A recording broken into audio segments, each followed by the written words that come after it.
Hey everybody, welcome to week two. Welcome to week two of virtual human rights lessons. See, the title way is they changed my appearance a little bit, but okay, here we go. Okay, hello. Kemba wanted to be involved. If you recall, he was big on the tree. There you go. He was banging at the door last week, so I figured let's get him. Let's get him in the show this time. All right, now, now that distraction is over. Um, Hello again.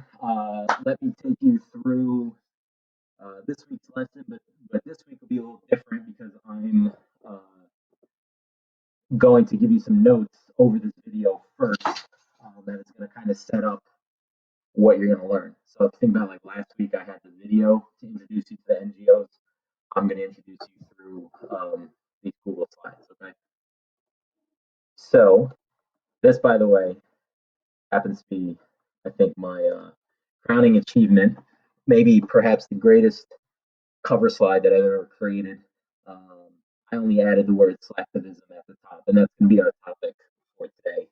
Uh, the the picture or the sign that you see Snoopy sitting under, click here to save the world. That's a little bit of a clue as to where this is going if this is a new term for you, right? So, what exactly is slacktivism? Okay, there we go. So the term was actually coined in 1995, which was a surprise for me. I didn't realize it went back that far, and you'll understand why I say that shortly. That definition is essentially this: the act of trying to raise awareness by doing as little as possible. Right. So now I think you're starting to see where that term breaks down. You have slacking combined with the word activism. Okay. Um, people oftentimes in this idea they show care, but they really lack devotion to the cause or they really don't take decisive action. And those are two very critical things you need if you want to push forward and create actual change. Now, this is, you'll see kind of an updated definition because as social media over the last 10 to 15 years has really expanded to so many millions and millions and millions of people, it's enabled slacktivism to happen much more easily. So if you looked up the definition, if you just Googled slacktivism, here's in that little box what Google would give you. It says the practice of supporting a political or social cause by means such as social media or online petitions, characterized as involving very little effort or commitment. And I'm going to show you some examples in a minute, but I want you to hang on to that part, right? The idea that this involves very little effort or commitment. Okay. So, and by the way, if at any point I'm going a little faster on these than I think I would normally in class, just because I know you can kind of pause and go back. So I won't try to go too quick with it, but I also don't want the video to go on for 15 minutes. Um, so that's why my tempo here is a little quick. So what are some examples, right? Just to give you a frame of reference. Right? If we use the Facebook example, right, to like something, right, you would see things. A lot of people they do it with challenges and stuff. I know, but um, people will say that I will donate $1 for every like that this post gets, or something like that. Okay. Another example, right? Trying to get a celebrity to retweet something. Say, hey, you know, Kylie Jenner, I'm trying to raise awareness for autism. Can you please retweet this story about my younger brother? I really want to get the word out there. He's got a special story. So that kind of thing. And the idea is, if the celebrity retweets it, it's going to bring more eyes on it than if it was just coming from your account. Then you'll see people, encourage you to get a certain hashtag trending. If you can get it trending online, get it trending in the U.S., and get it trending in the world, wherever. The idea is it's now bringing more eyeballs to the issue. Just a couple other quick examples. This picture uh, or this image became um, people's profile pictures on social media accounts a lot um, when the Supreme Court was ruling on whether same sex marriages should be allowed in the United States or not. The equal sign obviously representing equality, and the shades of red were used to symbolize love. And so a lot of people changed their profile picture to show support. And of course, that's a great thing to do, but you'll see in a minute why this kind of fits into this idea of slacktivism. And then this is a non-social media example that I wanted to give you because this happens beyond the context of the internet as well. Um, I know back in high school, I think it was high school, maybe college, yeah, high school. I paid $1 for one of these from somebody who was selling them, and I wore it around, and a lot of people wore it. But honestly, it got to the point where people were wearing it because now it was the fashionable thing to do rather than actually supporting the cause. That cause, by the way, Live Strong, was a charity set up to raise money for cancer research. It was set up by Lance Armstrong, who famously overcame cancer and won like 7 Tour de France's in a row. Came out later that he had taken steroids to help him do that, but nonetheless, he has done a great deal for cancer research because through these bracelets and other means, he raised a significant amount of money. So it is a positive legacy certainly in that story. So why is slacktivism maybe so widespread today? Okay. Number one, connectivity. It's so easy, right? I mean, you know, I think about how we're all quarantined right now, and I imagine how much more difficult that would have been 50 years ago. It's been nice that we could, you know, connect in class over Google Meet and see each other and talk to each other, or with family members that you're not visiting right now. You can FaceTime and you can talk to, and we're so connected that it's very easy to spread information, right? Especially online. And speaking of easy, so if you think about those examples I gave you, to like something, to change your profile picture, you're not asking people to do a lot. Okay, they're not going out of their way really to do something.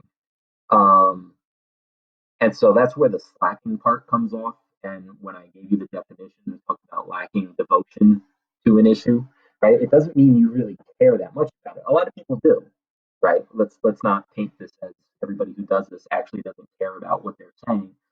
A lot of people do, but for other people, do you want to be the one person in your friend group who doesn't change their profile picture to support something, or who doesn't um, promote a certain hashtag to raise awareness? So, it's easy. It makes you look like you're part of it, and it's something that enables it to be more widespread. No movement, right? And I'm going to combine these two: no movement and no like face on the issue, or boots on the ground, as an old expression goes. Um, it's a lot harder to rally people to an assembly, right? To get people to a park, to get people outside of a building to protest the company, um, to get people to Washington, D.C. to stand up in front of the government. It's not easy to do. I know we all have the image of Martin Luther King on the steps of the Lincoln Memorial in our mind. There were 250,000 people that day. Okay, the coordinated effort to pull that off and make that happen um, is so challenging. But it was able to occur because you had so many people now who were passionate about civil rights and gaining equality for all races in America. Um, but it's much easier for you today to sit on your couch and tweet something, or post something on Instagram about an issue and look like you're taking the part. As I mentioned before, like with the bracelets, it's something that becomes fashionable. You don't want to be the one that's left out, or you want to look like you're fitting in. That's just a normal human behavior. And it's widespread because there are a lot of people who do have empathy, right, and people who do understand many of these issues. Um, whether it's directly affected you or not, people get it. And so they want to take part. And because they have access to social media and feel like, oh, wow, if I post this, now it's that many more people who are going to see it. And so there is a genuine component to this as well that shouldn't be overlooked. So, what are some potential issues with slacktivism? And this is sort of what you guys are going to focus on here in a little bit. Um, are we really creating activists? Right? I mean, part of the word of activist is active activity that talks about motion and physical engagement, uh, meeting, communicating with other people. Is that really happening if you're just retweeting something? Do these campaigns devalue issues? Um, uh, One potential problem with this is it becomes politicized. Once you get it on social media and you have people who are on very different sides of the issue, um, that could lead to arguments that could devalue what the issue is really all about and the change that people actually want to enact. It doesn't become a conversation as much as it becomes a shouting match. And if people keep flipping through their friends and seeing, the same hashtag, um, you know, maybe there comes a moment where they get tired of seeing it. There becomes a fatigue, and so they don't follow through with the issue as much as you would hope. But at the end of the day, is it is it still a good thing, right? Perhaps slacktivism in itself, while not being something that'll produce the greatest rewards, still brings more awareness to an issue, still exposes people who don't live around um, people who are struggling or people who are fighting to deal with a personal issue. It brings that to their front door. And maybe now they get more of an appreciation of it. And who knows, if it changes one or two people's minds about it, I guess that does change things for the better. And that's something that we have to think about as we move forward. So I'm gonna talk about this issue real quick. I linked to the video on the worksheet that you can feel free to watch. And some of you may have seen this, but we're getting to the point where you guys were pretty young. I don't know if you would have seen it, but back in 2012, this a video was produced about this guy Joseph Kony, and it absolutely blew up. I didn't see it the night that it was posted, but in school the next day, I have all these students running up to me saying, "You know about this guy? Who is this guy? We got to do something. This is crazy." And I'm going, "What are you?" I had never heard of the guy. I'll be honest.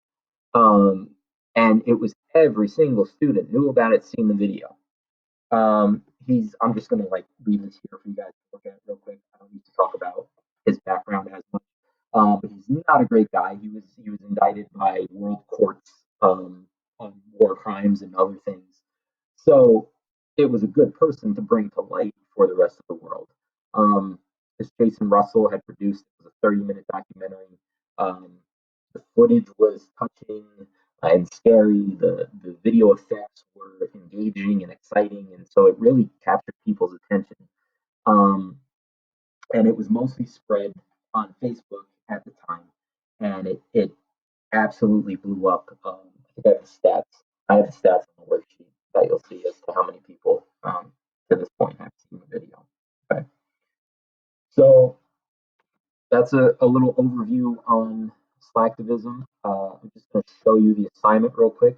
And look, I have to add my link to the video here. So you guys you're getting this still in the editing phase.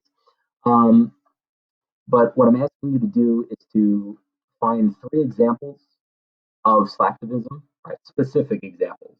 Okay, so you'll see how I'm doing that down here. And write a one-page response that addresses the following prompts. All right, so take all 3 of your examples and weave them into your one-page response. So the first thing I want you to focus on with one or two or all 3 of the examples is how is the message conveyed to the general public? Okay, what was the method of slacktivism? Look at how people spread it around. What platform? What other media forms? What hashtag? What kind of things were associated with it? So for Coney 2012, and again, here's a link to the video if you really want to go see it. Um, I'm explaining that the message was spread through a 30-minute documentary that was posted on Facebook, but it was also on YouTube, and this is how people saw it. Then we're going to focus on how others received the message and how they participated. Okay. Um, so this is where I want you to look into some of the data of the movement and did people receive it positively and or negatively. So again, here's where I'm going to bring in an example. Coney.